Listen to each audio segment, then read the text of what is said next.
you should read more, and we all should probably read a little more. I know this is gonna make me sound like one of those motivational posters they used to hang up in school, but reading is actually surprisingly fun. I think that all the reading they make you do in school has actually kind of backfired, because honestly, it makes it more of a chore. It makes it something that like you're supposed to do instead of something you should actually want to do.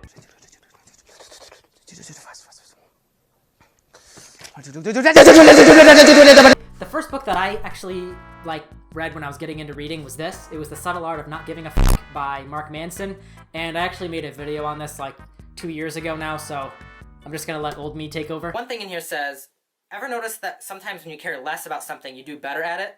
Notice how it's often the person who is the least invested in the success of something that actually ends up achieving it.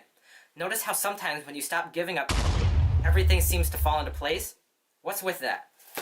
And that makes so much sense if you think about it. Like, just lots of really big things were made by people who weren't even chasing them. Like, Facebook was just made by Mark Zuckerberg, and I'm a little vague on this, but he was kind of just trying to make a directory of everybody at Harvard, and he wasn't trying to make a huge business. He was just kind of trying to do something fun, and he really didn't care. Like, he didn't give up about anything that had to do with business, and that all just kind of came to him when he wasn't even looking for it. And not even really focusing on what I was saying for a second, you can clearly tell that I was excited about what I was talking about. By taking the 6 or 8 hours that's necessary to finish reading a book, you're opening yourself up to the perspectives of other people, and for me, with this book, it was a perspective that I agreed with and adopted myself. So I want to share something my uncle told me a long time ago. He told me that one day he was walking down the street when he saw somebody who was walking with this really confident stride in his steps. He had his shoulders back, his chest out, and his head high.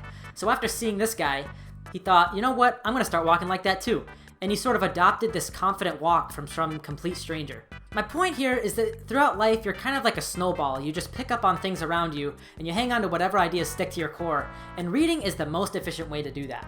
And you'll feel it too. After reading just like 1 or 2 books, you'll realize that your perspectives actually start to shift, and you'll start to look at the world in a completely different light. It's actually like the best feeling in the world, especially when you know that you did it out of your own free will, instead of just being told to do it because it's assigned work. Even better, you can learn about like literally anything, seriously. Down to the most niche of topics, whatever you're interested in, you can read about it. Want to learn about how to grow a YouTube channel?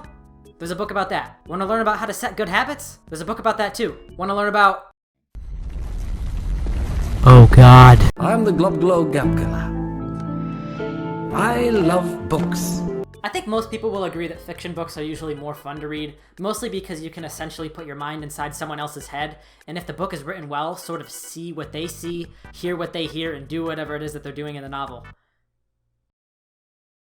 Now, my favorite book of all time was 11/22/63 by Stephen King, and in that book, there's basically this strange supernatural glitch in time, and if you walk deep enough into this like restaurant closet, the narrator describes in like surprisingly realistic detail how you basically start to find that like you're literally like walking through the floor, and eventually once you go through the floor, you feel this like pop in your ears and this strange feeling in your stomach like you're about to throw up or something, and when you get your head through the floor, you find that you're in that exact spot but in the 1950s. The thing is, even though that shit is totally like obviously impossible, a good author can still make it feel real, like it's actually happening to you.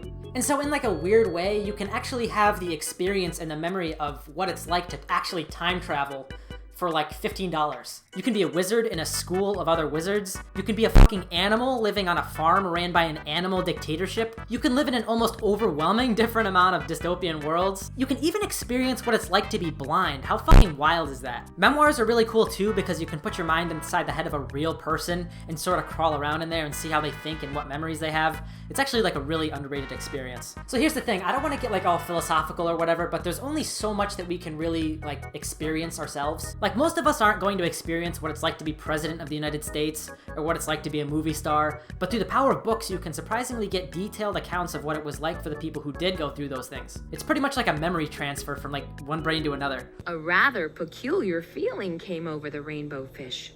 For a long... In today's world, it's clearly like much harder to focus on longer form content like reading because obviously our phones are just spitting out instant gratification 24/7.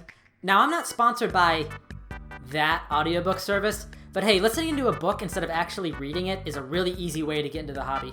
Audiobooks also come with a few huge benefits. Usually the books are read by really fitting and talented voice actors, which actually gives the book a whole new level of depth that you wouldn't normally get from just looking at words on a page. It can also be easier to focus since you can multitask and do two things at once. I used to work at this pretty monotonous office job where my day mostly consisted of scanning stacks of cards and copying 9-digit numbers onto a computer all day, which left a lot of room for my imagination to wander. At first I was just listening to music, but eventually that got boring, especially after I started going in full time, and that's when I discovered audiobooks. And holy shit, that was like a true life-changing experience. For literally months, I would go get like 7 hours of reading done every single day. I crushed these like huge 900-page books in under a week. And honestly, it made me love going to work, even though it would have otherwise been a pretty monotonous job. It was seriously like I wasn't even in that office anymore. Like my head was in 1962 trying to stop Lee Harvey Oswald from killing the president. Or I was out trying to make it in the movie business. Or I was literally a fucking sled dog in the Yukon wilderness. So maybe while you're mowing the lawn or going for a bike ride or shopping or whatever, try out an audiobook. If you dedicate yourself to it, I highly doubt you'll regret it. Oh, for fuck's sake! Okay, I really appreciate you making it all the way to the end of the video. Like, seriously, that means a lot. If you like this, consider subscribing. It's been my childhood dream to grow a YouTube channel to 100,000 subscribers, and I really want to see if I can make it happen. Thanks.